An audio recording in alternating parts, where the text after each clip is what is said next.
Hello বন্ধুরা, আজ আরও একটি মজার ব্লগ ভিডিও নিয়ে চলে এসেছি। আজকে একটু চলে গিয়েছিলাম মেলাতে আমার ভাগনাকে নিয়ে।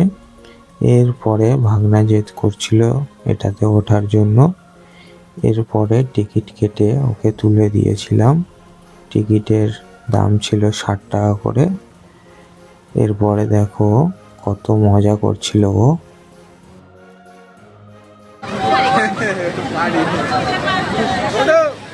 পুরো উপরে উঠতে হবে, পুরো উপরে।